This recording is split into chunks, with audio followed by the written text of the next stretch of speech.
La liberté, c'est ne dépendre de personne, c'est être seul.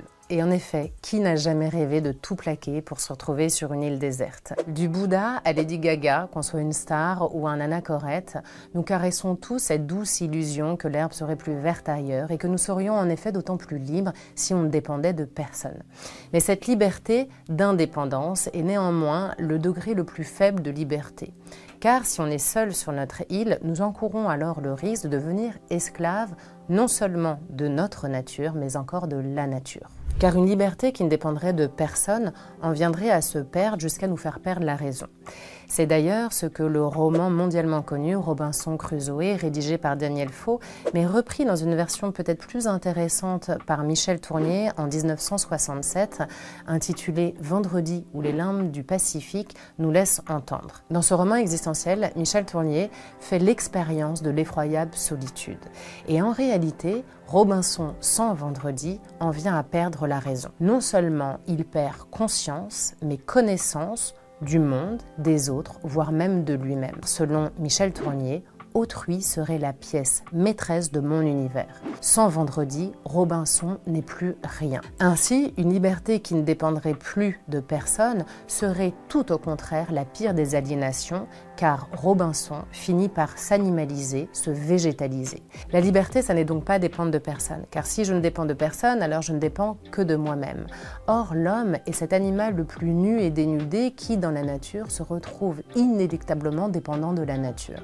C'est précisément ce qu'illustre le film Into the Wild, inspiré d'une histoire vraie, qui suit dans ce road movie existentiel le cri du cœur de cet adolescent incandescent qui souhaite tout plaquer pour pouvoir réaliser sa liberté. Du Dakota en Alaska, après avoir surmonté toutes les épreuves que la nature lui imposait, après avoir repoussé un ours, il n'en finit pas moins par mourir d'intoxication alimentaire en ayant dégusté quelques graines naturelles. La liberté, ça n'est donc absolument pas dépendre de personne, c'est tout au contraire pouvoir dépendre de quelqu'un, mais selon une certaine dialectique. Selon Hegel, dans la phénoménologie de l'esprit, il s'agit précisément de pouvoir réaliser ce qu'il appelle une dialectique du maître et de l'esclave. Dès lors que le maître se pose comme le dominant, il n'en demeure pas moins qu'il est dépendant des fruits du travail de son esclave.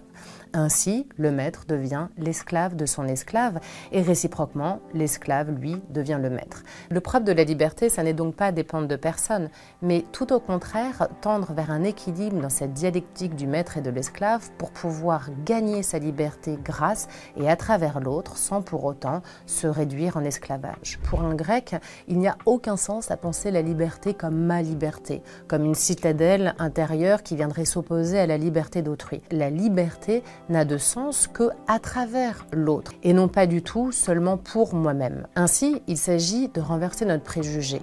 La liberté ne commence pas là où s'arrête celle d'autrui. Ma liberté commence là où commence celle d'autrui. Et cette intuition que les Grecs avaient tôt pressentie est, me semble-t-il, ce que nous avons perdu dans la politique. Aujourd'hui, lorsqu'on parle politique avec mes élèves, ils se crispent sitôt en pensant que la politique, c'est quelque chose de barbant, voire même une aliénation.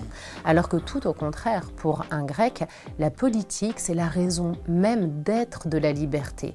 C'est-à-dire que sans politique, il n'y aurait pas de liberté. Pourquoi? Car pour un Grec, la police, c'est la cité.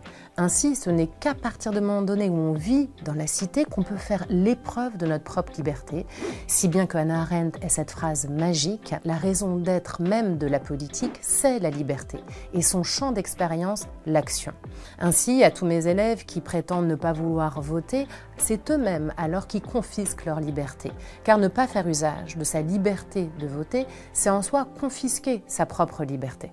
Ainsi, la liberté, ça n'est pas du tout dépendre de personne, car alors on en finit par dépendre soit de soi-même, au risque de perdre la raison, ou de dépendre de la nature, au risque d'être déterminé par elle. Tout au contraire, il me semble que la liberté, c'est dépendre des autres en agissant sa liberté, non pas contre l'autre, mais avec les autres.